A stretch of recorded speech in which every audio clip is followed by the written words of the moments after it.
Si me estás escuchando es porque estás a punto de jugar Bibliomanos. El objetivo es elegir los 5 mejores libros sobre un tema universal. El jugador que más títulos aporte a la selección será el ganador. Presta atención, estas son las reglas básicas del juego. 1. Deben ser 2 los participantes. 2. Entre ambos han de elegir un tópico. Por ejemplo, amistad, futuro, envidia. 3. Los participantes habrán de exponer sus 5 libros preferidos sobre el tópico seleccionado. 4. Los libros candidatos son sometidos a 5 movimientos de selección. Estos son veto, inamovible, propio descartado, elección cruzada y contienda. 5. El jugador triunfante se hará de los 10 libros en juego.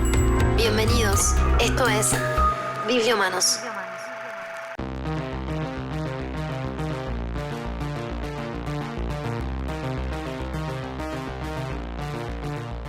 Desde el amor incondicional hasta el odio más profundo, padres e hijos desarrollan sentimientos intensos y contradictorios. Son vínculos difíciles en todas las etapas de la vida y quizás por eso resultan un tema tan fértil para la literatura. No por ser un lugar común, pierde un ápice de verdad. No existe lazo humano más complejo e imperecedero que el que une a un hijo con su padre, a un padre con su hijo. En ese vínculo, que es tan profundo como inexplicable con palabras, anidan en igual medida un amor y un terror infinitos.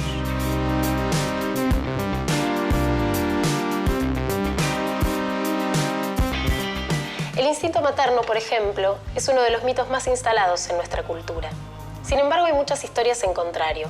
Vínculos para nada fáciles, decepciones, arrepentimientos e incluso fatalidades. De esas sensaciones encontradas también se aprovechan las ficciones. La literatura ha abordado las relaciones entre padres e hijos desde diferentes ópticas. Recuerdos vergonzosos, tiernas memorias familiares, homenajes, ajustes de cuentas, ataques furibundos. Hay una extensa lista de libros donde se advierte la mirada de los padres sobre los más pequeños, pero sobre todo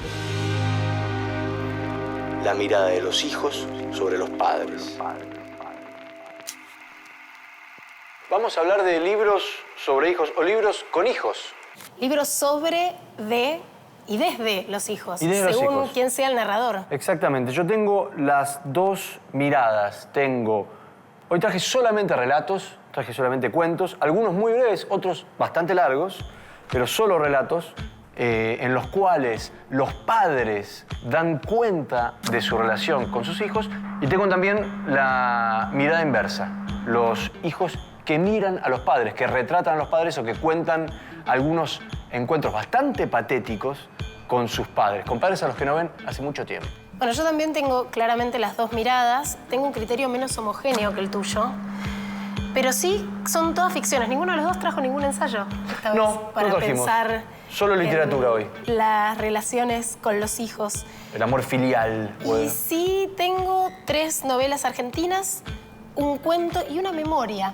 Y pensé que me iba a acordar de ficciones menos felices. Y si bien tengo 2 ficciones bastante oscuras, también tengo relaciones muy luminosas. Menos mal, porque lo mío hoy es pura oscuridad. Esta historia es del volumen Malenki y su cole, es el tercero de la saga de Dora y trata sobre la identidad. Este volumen de Dora aborda la historia de Lotte, que fue su compañera de piso en Berlín.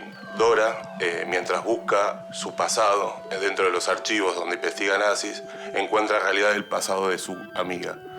Ella en realidad cree que es hija de alemanes y durante la guerra pasó algo contrario. Entonces toda la búsqueda de la identidad de Lotte es lo que transcurre en el libro.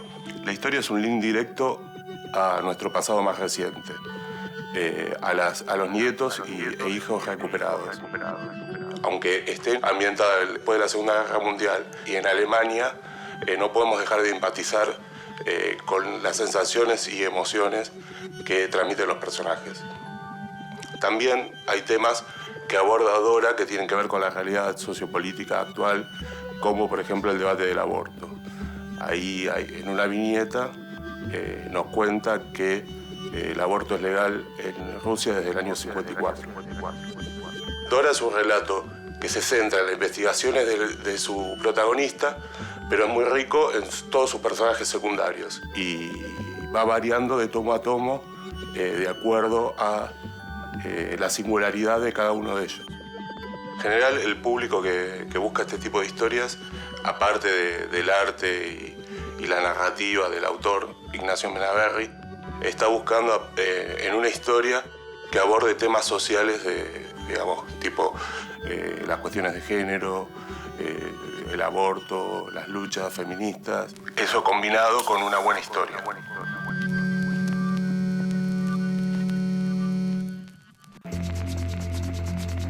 Entre las sábanas, Ian McEwan, un cuento perturbador e incómodo sobre un padre que es testigo de la incipiente sexualidad de su hija. Bolsas, Raymond Carver. Un hijo vuelve a ver a su padre después de años y escucha de su boca el relato de la infidelidad que acabó con su matrimonio. Salvatierra, Pedro Mairal. Dos hijos que buscan mantener vivo el legado de su padre, buscan el rollo faltante de la pintura más larga del mundo. Reunión, John Cheever. El paseo patético y delirante de un hijo con su padre durante 1 hora y media por los bares de Nueva York. Una suerte pequeña, Claudia Piñeiro. Una madre salva a su hijo de un accidente de tren en el que muere un compañerito de colegio. Desde entonces, ya nada será igual. Una madre genial, Lori Moore. Una desgracia terrible con un hijo ajeno empuja a la protagonista a un viaje de sanación y un regreso a la infancia. Entre ellos, Richard Ford. La mirada de un hijo sobre sus padres después de su muerte, que a través de anécdotas simples cuenta la historia de varias generaciones de Estados Unidos. Era el cielo, Sergio Vicio. Para este padre, lo peor de haberse separado es sentir que se está perdiendo el día a día con su hijo. Pendiente, Mariana Dimópulos. Tras volver a casa después de un posparto complicado, una madre no logra alzar, tocar ni conectar con su hijo recién nacido. Lo que aprendes sobre el niño, Lydia Davis, la experiencia de ser madre se adquiere, precisamente, mientras se aprende a ser madre. Mi inamovible del día de hoy es un invitado de honor que suele visitarme cada tanto, que se llama John Cheever. Se llama Reunión. Y es una historia acerca de una relación padre e hijo, visto desde la visión, desde la mirada del hijo. Reunión comienza con una frase muy contundente y termina con la misma frase, que es: la última vez que vi a mi padre fue en la estación Grand Central, en la estación central de Nueva York. Y lo que sucede es básicamente que este niño va a pasar 1 hora y media en Nueva York por una conexión de trenes que tiene que hacer. Sus padres son divorciados, hace años que no ve a su padre, y le dice: che, ¿querés que comamos juntos? Y el padre le dice, bueno, y llega puntualmente a las 12 a la estación central de Nueva York, lo ve venir entre la multitud y tiene una frase que me parece maravillosa, que es la siguiente. Dice el niño: era un extraño para mí. Mi madre se había divorciado 3 años antes y yo no lo había visto desde entonces. Pero tan pronto como lo tuve delante sentí que era mi padre.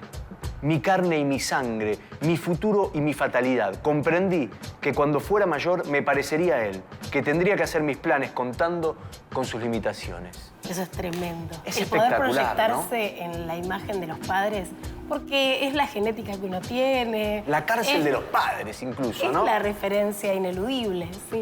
Bueno, y en ese encuentro que él espera con cierta ansiedad, al final va a ser completamente deceptivo, porque lo que hacen es, bueno, vamos, no te puedo llevar a mi club, pero vamos a comer acá cerca, porque tenés 1 hora y media.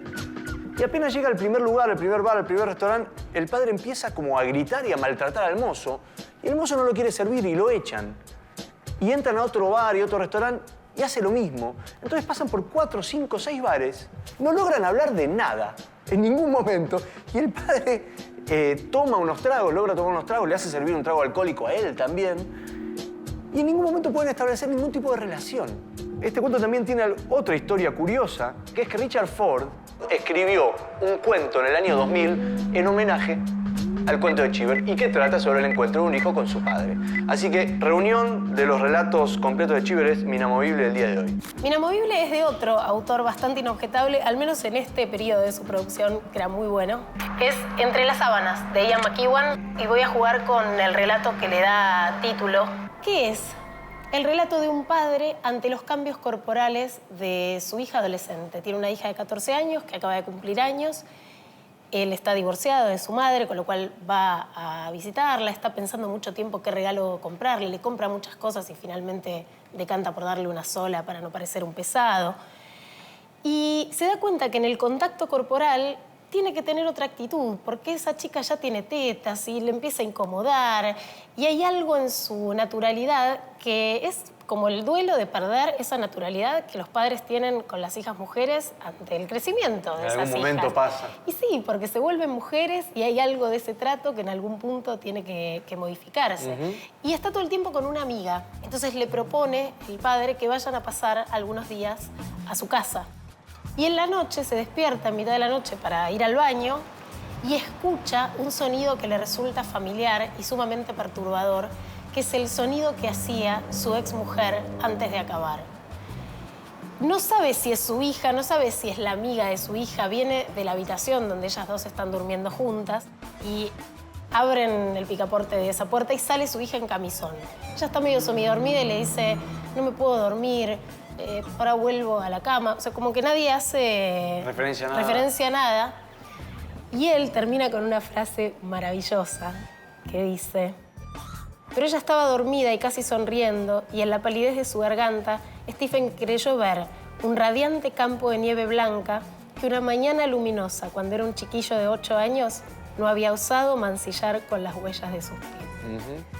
Porque es un hombre perturbado ante un cambio y lo captura tan bien McEwan, con una economía de recursos. Es un cuento de 4 páginas que además yo durante mucho tiempo dije que era mi cuento preferido de McEwan y ahora lo volví a releer y me dio mucha alegría que resistiera la prueba del tiempo. Es bueno. Sigue siendo mi cuento preferido de McEwan. Es un cuentazo.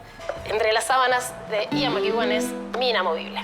Lo recuerdo toda la lectura de ese libro como si fueran cuentos muy en la línea delgada entre la perversión, ¿no? Todos los cuentos son ahí, están al límite de lo incorrecto. Siempre. De ese libro. Pero ¿no? sin Son muy pasar oscuros. ese límite. No. Maneja muy bien esa frontera, ese territorio. Bettina, si pensás en libros donde los hijos sean protagonistas, ¿qué títulos se te ocurren? Bueno, el primero que se me ocurre seguro es el de Doris Lessing, El quinto hijo, porque es una novela muy inquietante sobre una madre que ya tiene 4 hijos y tiene un matrimonio feliz, ha creado con su marido un ambiente ideal en una casa en el campo en Inglaterra y de repente cuando empieza con el 5.º embarazo las cosas no van como ella las había vivido en los anteriores y eso empieza a acrecentarse en cuanto avanza la novela y resulta tremendamente inquietante este niño que nace y es raro, es extraño.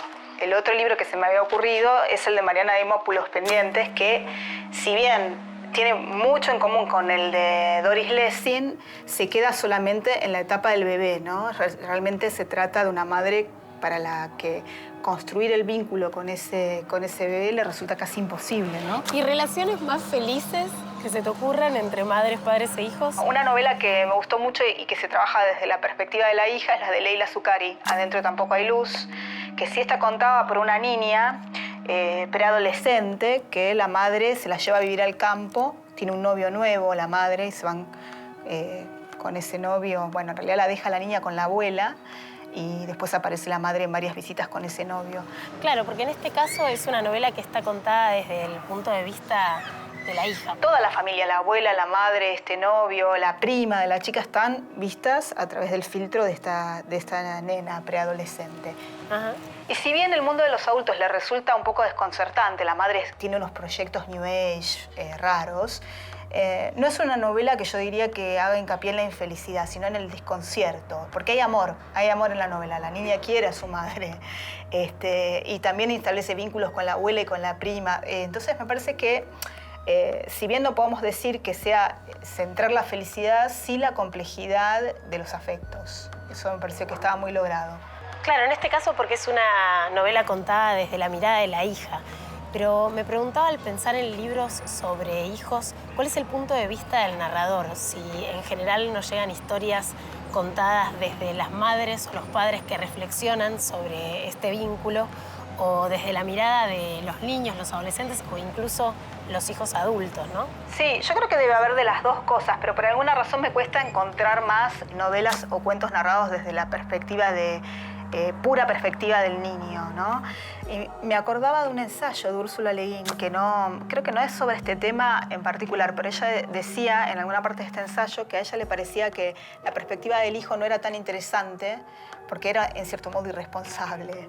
Y ponía el ejemplo del guardián en el centeno. Decía que sí, es una novela contada por un joven casi adolescente que hacía celebrar por esta rebeldía, por esta actitud de cuestionamiento de la autoridad, pero que en realidad por algo la leen los adolescentes, decía ella, en el sentido en que ser adulto, ser padre o ser madre y tomar esa perspectiva es más difícil. Es más difícil construir un narrador desde esa perspectiva porque no puede revelarse. El que es parte no puede ser juez, digamos.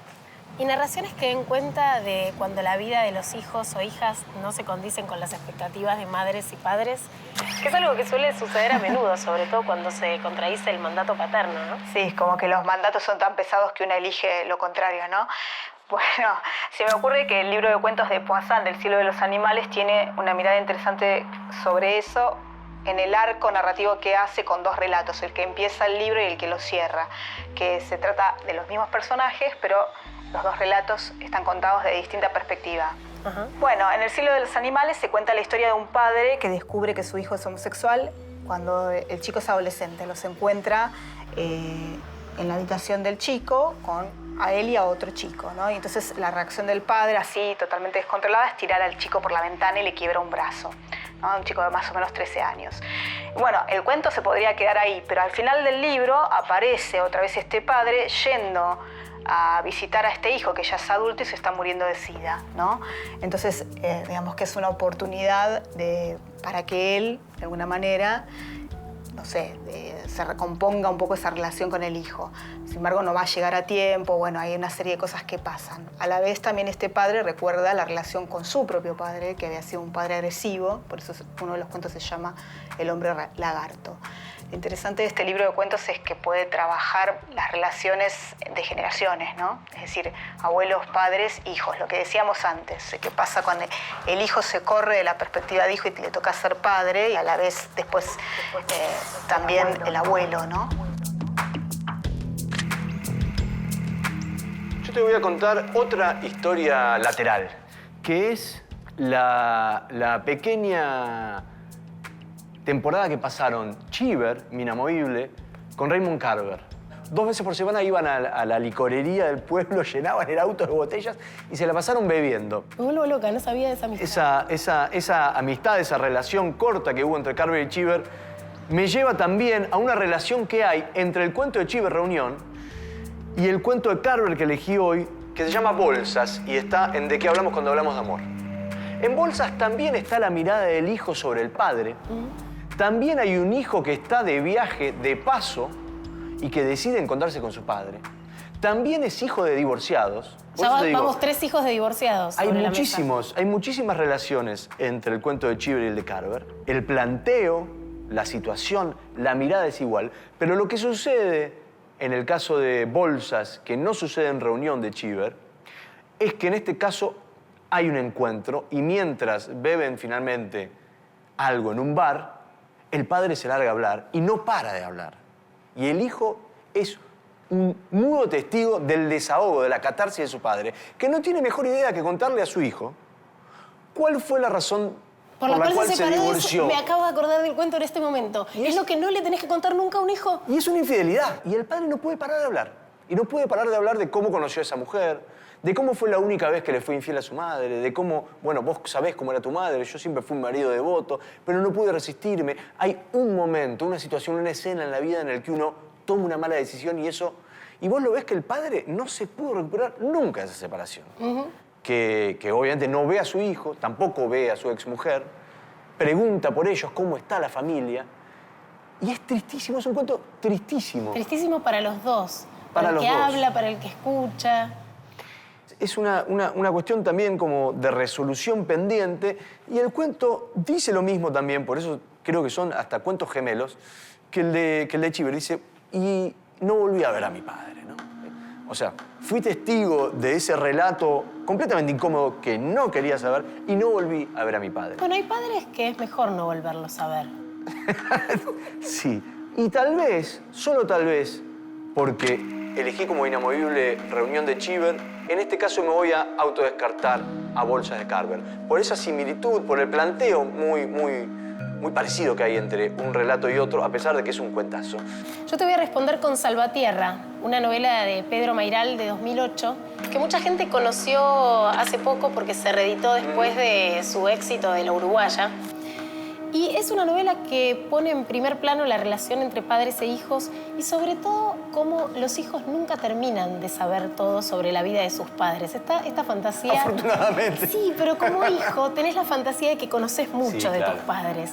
Y en este caso son dos hermanos que a la muerte de su padre se encuentran con la obra de este hombre, que es un hombre mudo, criado en el campo, que quedó mudo por un accidente, que trabajó durante todo el tiempo en el correo, pero que durante 60 años, todos los días de su vida, pintó un cuadro autobiográfico. O sea, pintaba los sucesos de su vida cotidiana en rollos de tela. Y además es un pintor autodidacta que nunca quiso ser reconocido por el campo del arte, con lo cual son sus hijos los que dicen, bueno, acá hay un legado, pero que excede el hecho de que sea nuestro padre. Acá hay un artista que fue desconocido y queremos poner en valor su obra. Y consiguen un museo extranjero que de hecho se interesa por estos rollos. Y claro, a medida que van abriendo cada uno de esos rollos, se van encontrando con momentos de la vida del padre que ellos mismos desconocían, con parte de su juventud, y también se van viendo a sí mismos desde otro prisma. Porque, por ejemplo, el protagonista ve retratadas escenas de su juventud o de su niñez que él mismo no recordaba, y además desde el punto de vista del padre. Está la muerte de una hermana, pintada de una manera bastante onírica, es una muerte muy terrible. Muy terrible, sí, porque muere ahogada. Y aparecen varios de los temas que son recurrentes en la obra de Mayral, que son las tensiones entre el campo y la ciudad, la presencia de un río que aparece como frontera tanto real como simbólica, que vuelve a aparecer en el Gran Surubí, en La Uruguaya. Bueno, las infidelidades, lo que no conocemos acerca de esas personas que creemos tan próximas. Y además el hecho de que alguien pinte durante 60 años una única obra, que después termina siendo el cuadro más largo del mundo. Y además hay un punto de giro porque en algún momento se vuelve más bien un thriller la novela, porque se dan cuenta de que no hay un rollo, que de todos esos rollos hay un rollo faltante, así que va a haber una investigación en torno a eso que le cambia un poco el tono a la novela. Así que es una novela preciosa que te deja un poco corrido del tiempo al leerla. ¿Pero por qué me dijiste que ibas a responder a Carver con Mayral? ¿Lo vas a dejar afuera? Lo voy a dejar afuera porque tengo a otras dos autoras argentinas y porque tengo otras historias luminosas de padres e hijos. Y Mayral ya ha estado en otros juegos, así que no se va a enojar. Es un buen tipo, no se va a enojar. Es un buen tipo, no se va a enojar.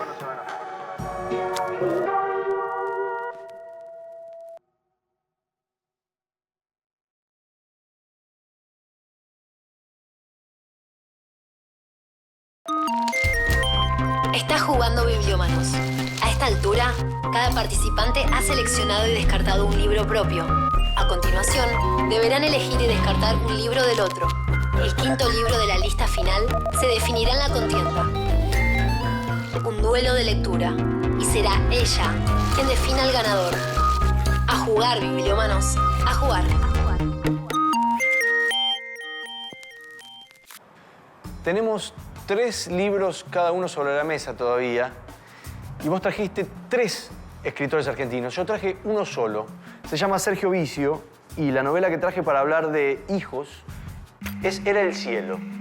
Libro que cualquiera que lo haya abierto y haya leído las primeras 2 páginas jamás puede olvidar, porque la escena fundante, la escena que abre la novela es absolutamente aterradora, abominable e inolvidable. ¿O no? Es una violación a la que asiste el marido de la mujer violada y no dice nada. Exacto. El marido mira por la ventana cómo violan a su mujer y se lo calla. Se lo calla. Y ella se lo calla. Y ella también. Ella cuando vuelve dice, hola, ¿qué tal? ¿Todo bien? ¿Todo bien? La vida sigue. La vida sigue. Nada ha pasado. Pero ¿por qué para hablar sobre hijos?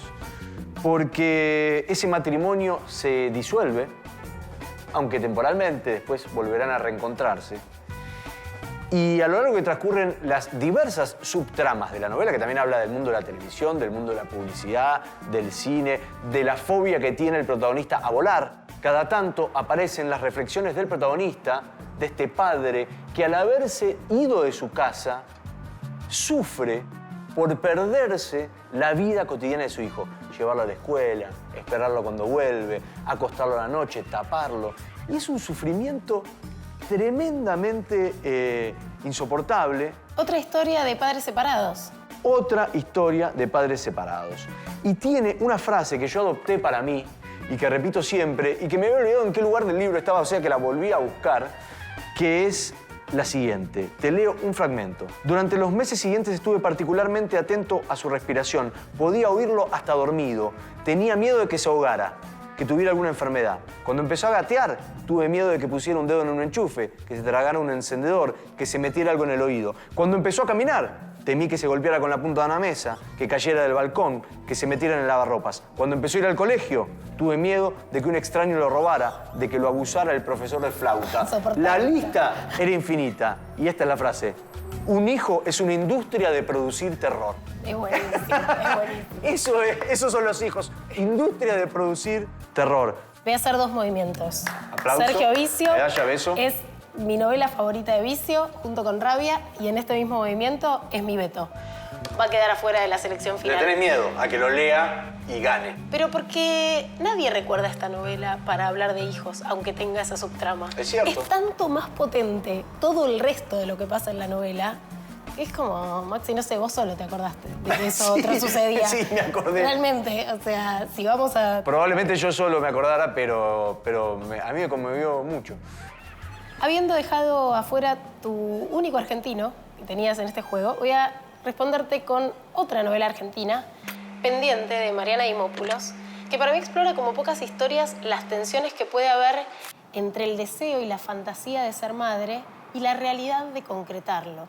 Es la historia de una mujer que tiene muchas complicaciones posparto, que después de tener a su primer hijo queda internada casi un mes, y cuando ella finalmente le dan el alta y puede volver, no puede tocar a su hijo, pero literalmente, o sea, no lo puede alzar en brazos, por supuesto no le puede dar de mamar. Okay. De hecho, empieza así la novela, dice, nos quedamos solos y es la primera vez, hay que tocarse ahora.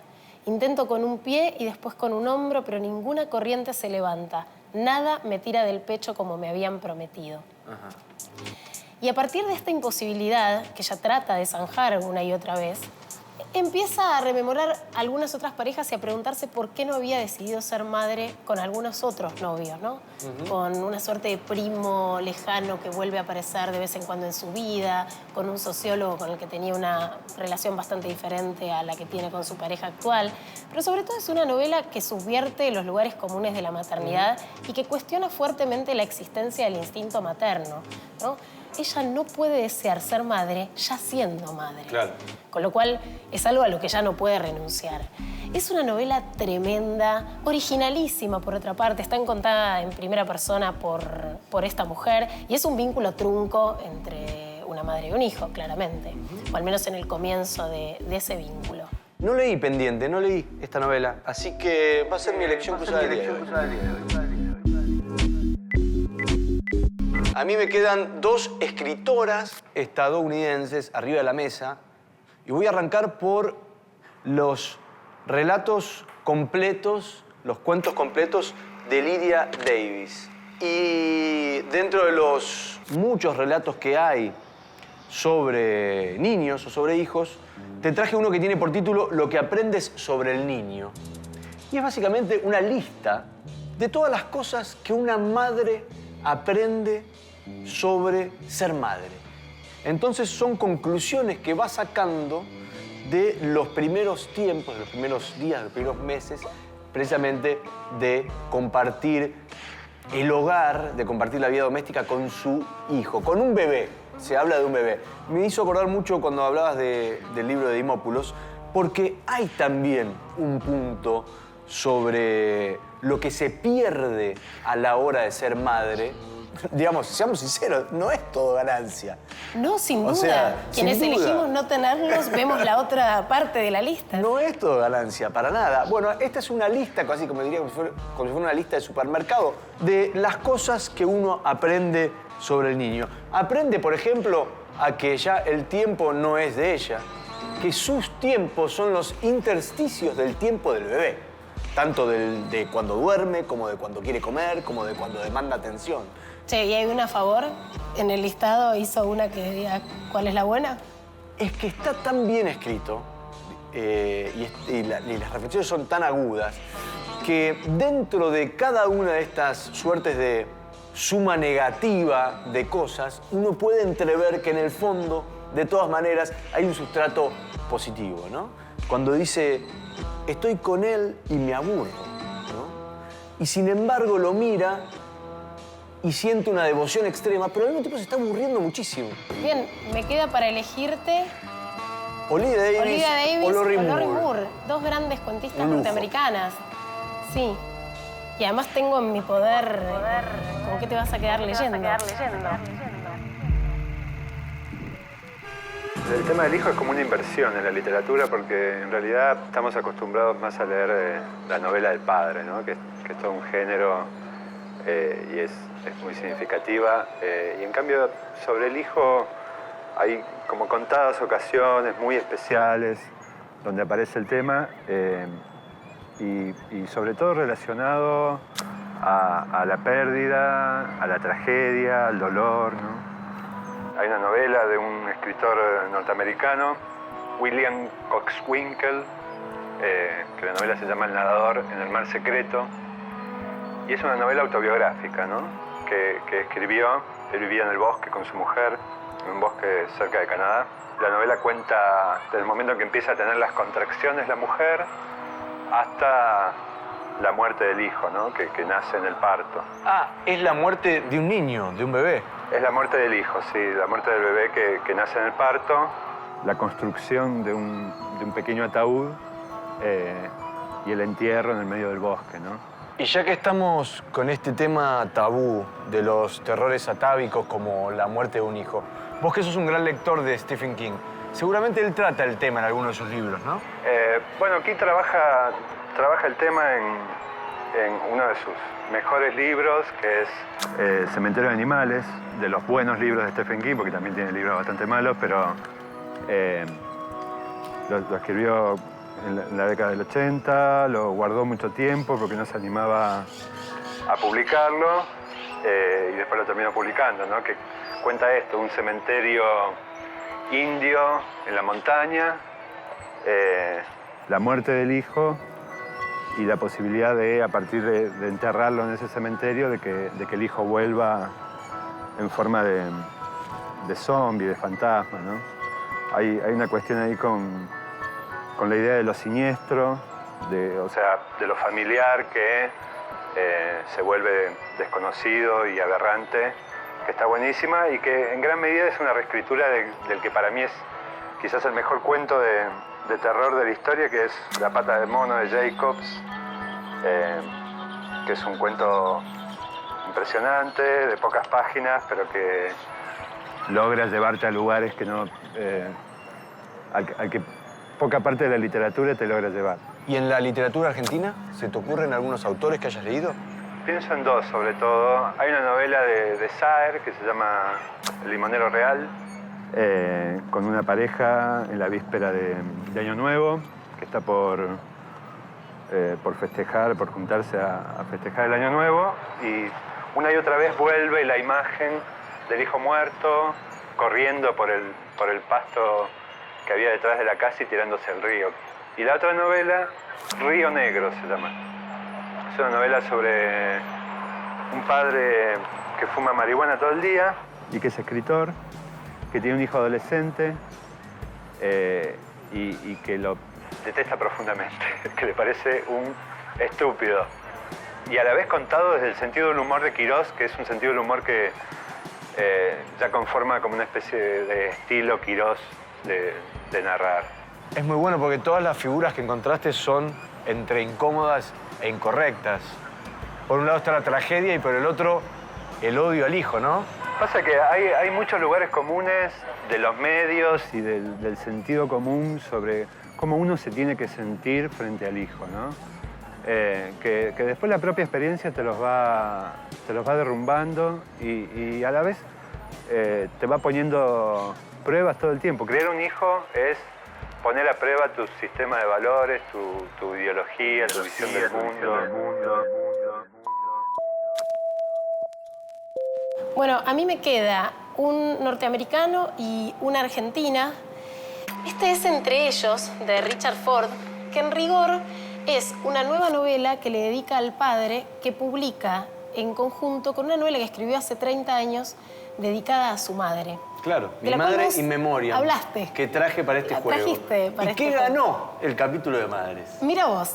Bueno, yo no la había leído, la novela sobre la madre, la leí recién en esta publicación y confieso que me gustó muchísimo más la nueva parte, la mirada sobre el padre. Mira.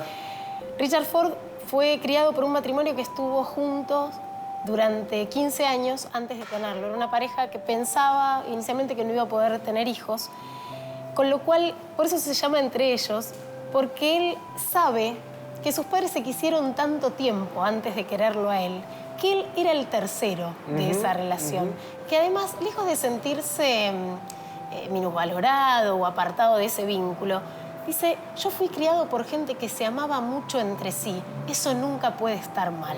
Totalmente. Esta es una historia que en apariencia es muy chiquita, pero que está atravesada por la gran historia, por los cambios en el mundo del trabajo, esto que pensar un hombre que siempre trabajó para la misma empresa, ¿no?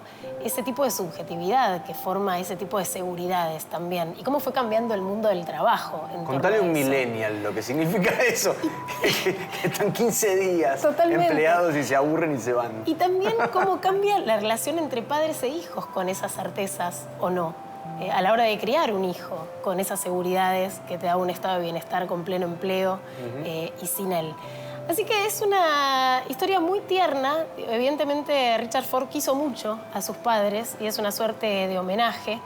Y tardó mucho tiempo en escribir este libro sobre su padre, porque además lo conoció poco. Es un tipo que viajaba mucho, se murió cuando él era adolescente. Y es el último libro de Ford que es un enorme autor. Bueno, a mí me queda sobre la mesa otra gran escritora, también estadounidense. Hoy tenemos muchos autores de los Estados Unidos, que es Lorrie Moore, una autora mayormente de cuentos, aunque tiene alguna novela. ¿Y con qué cuento vas a jugar? Con el último cuento de este libro, que se llama Es más de lo que puedo decir de cierta gente, es una edición argentina.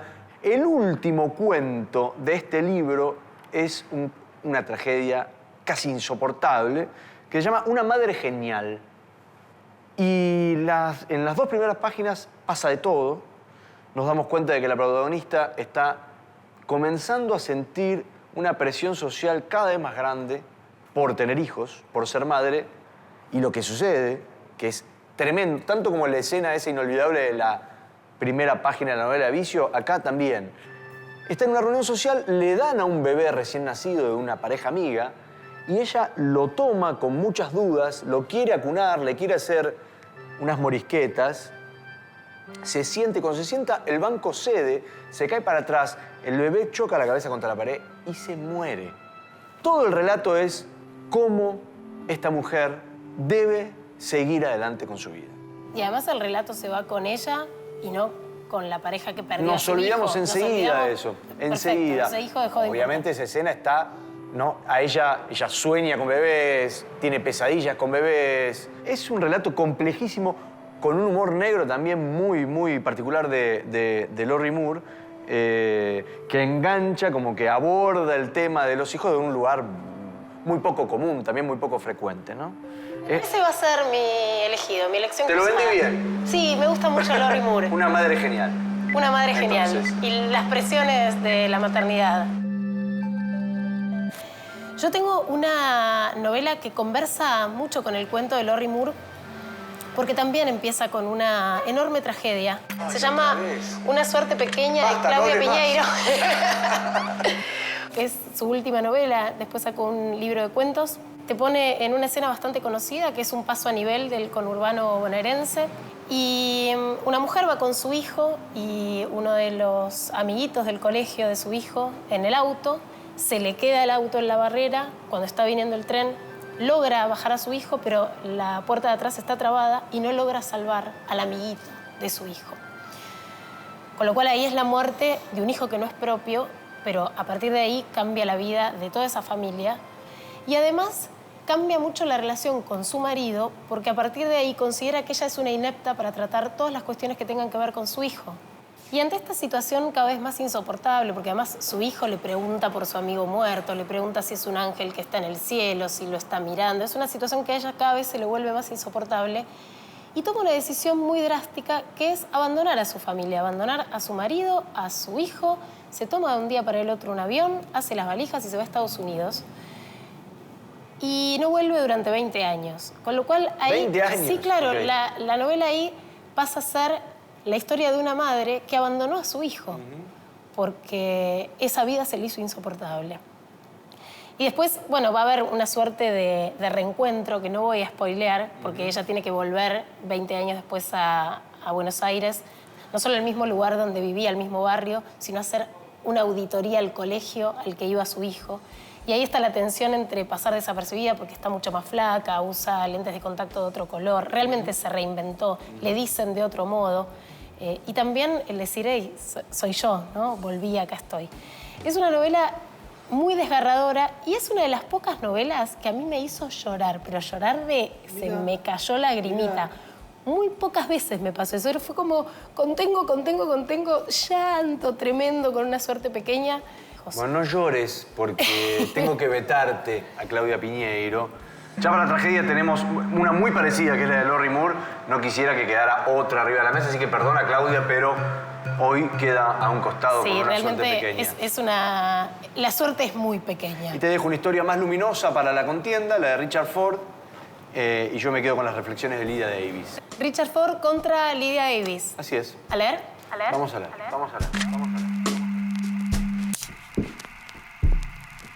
Orden. No puedes pensar con claridad ni conservar la calma en semejante desorden. Así que aprendes a lavar un plato en cuanto lo usas, pues de otro modo podría quedarse sin lavar mucho tiempo. Aprendes a hacer tu cama inmediatamente porque podría ser que más tarde no tengas tiempo para hacerla. Y entonces empiezas a preocuparte con regularidad, si no constantemente, de ahorrar tiempo. Empiezas a organizar el momento en que el niño se despierta en cuanto el niño se duerme. Aprendes a organizar cada hora por anticipado. Entonces, tu percepción del tiempo empieza a cambiar. El futuro se hunde en el presente.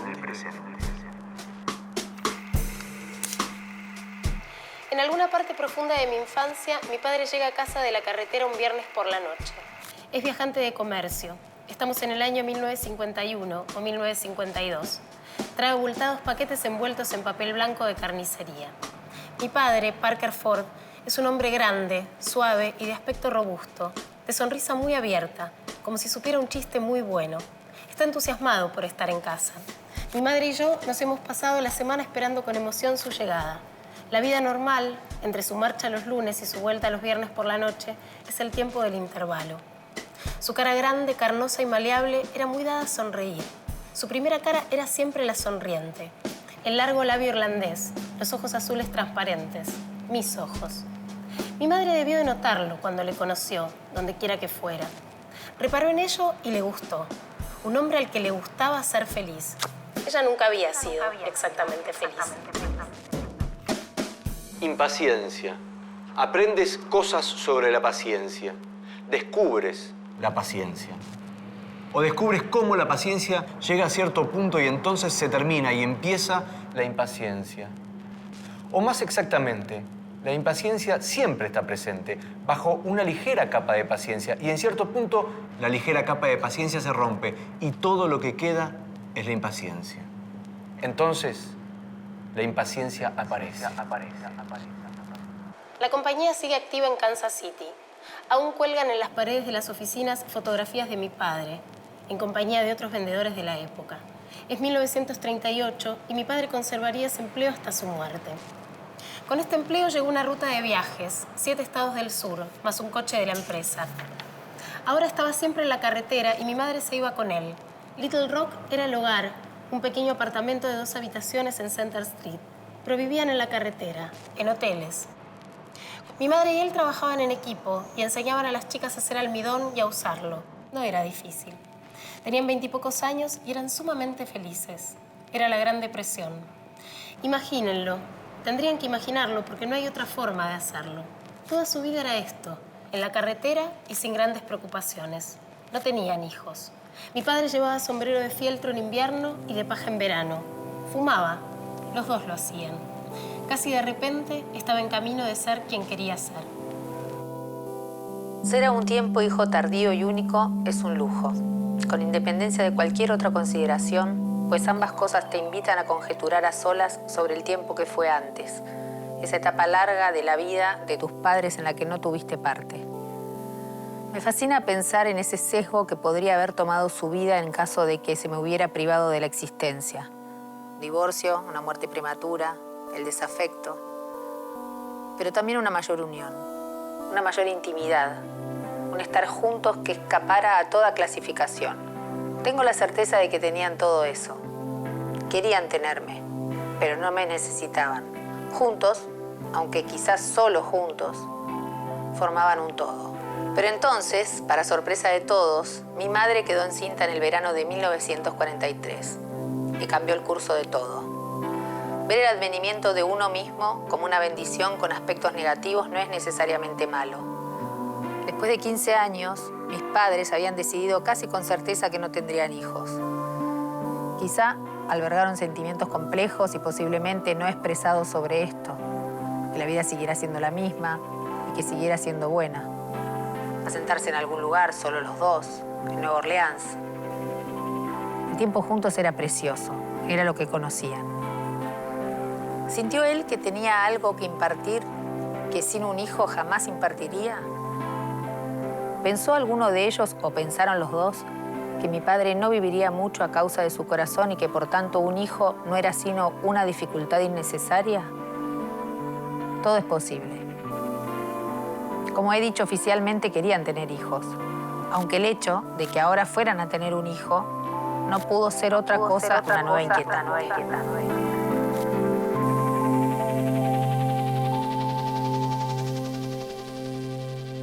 Y te gané con Richard Ford. Me mataste. Te maté. Hoy me mataste porque te vas a llevar una cantidad de libros que quiero tanto. Lorrie Moore, que no se consiguen. No lo tengo. Nina Davis, que no se consiguen tampoco en la Argentina. Este es importado. La novela de Vicio, uno de los cuentos de Carver, Chiver. Hoy me dejaste huérfano. Huérfano de libros me dejaste. Sí, ¿me recordás de qué cuadro de fútbol sos? Club Atlético River Plate. Ah, te tengo de hijo.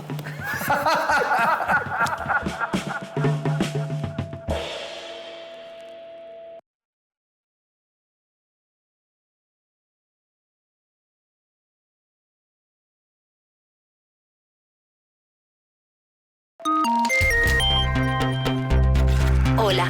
Si seguiste las instrucciones al pie de la letra, tal vez tengas un botín de 10 libros en tu poder. Esto te convierte en el ganador de Bibliómanos. Lo que a mí me interesa de la literatura entre padres e hijos, si es que existe ese género, es que uno como lector, ya sea editor o lector común, se enfrenta siempre ante un enigma, porque los padres no dejan de ser eso, ¿no? Un enigma.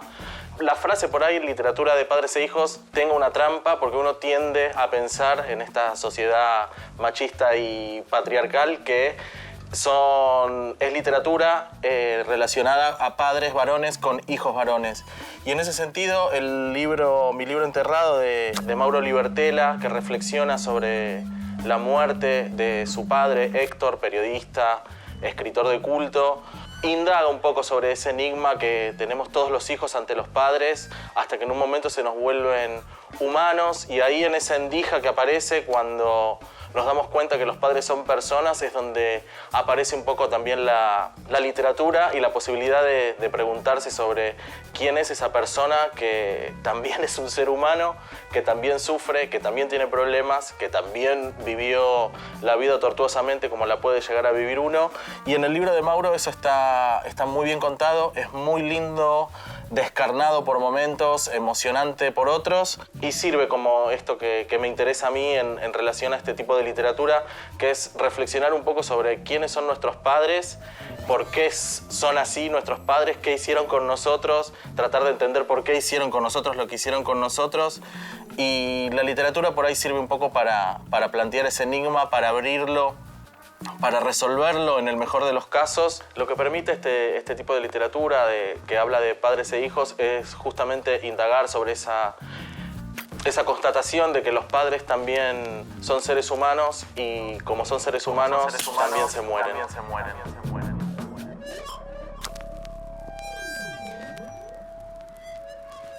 Salud. Bueno, salud, felicitaciones. Me sorprendiste. Hoy pensé que iba a ganar yo. Viste que en general tus hijos no te hacen regalos, son los padres los que le hacen regalos a sus hijos. Mirá lo que pasó en este caso. Esto es lo lindo de tenerte de hijo generoso. Sí, no, Una a mí cosa no, hermosa. no me causa ninguna Los gracia. cuentos completos de Lydia Davis son lo más. No lo vas a conseguir en otro lado. Traducción de Justo Navarro, o sea, todo es con una preciosura. Decí que tengo 10 ediciones de los cuentos de Chiver, distintas. Sí, porque sí, si ya no se estaría, nota, sí. estaría penando mucho también haber perdido ese libro. Entre la selección final, McEwan, Lorrie Moore, Chiver, mucho estadounidense, Mirá, Richard Ford. Literatura contemporánea en inglés deben haber quedado como 4 nombres enormes. Menos ¿no? mal que está Mariana Dimopoulos ahí haciendo fuerza. La ¿no? selección argentina. Por la selección argentina. Claro, totalmente. es como Mariana Dimopoulos contra el resto del mundo.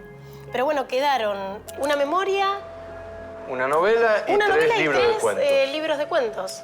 Aunque perdiste, fue tu criterio el que terminó primando. Prevaleciendo. Y menos mal que quedó Richard Ford con su retrato luminoso de los padres, porque los otros textos son bastante oscuros. Sí, lo que no es perturbador ya está directamente todo mal. Ujú.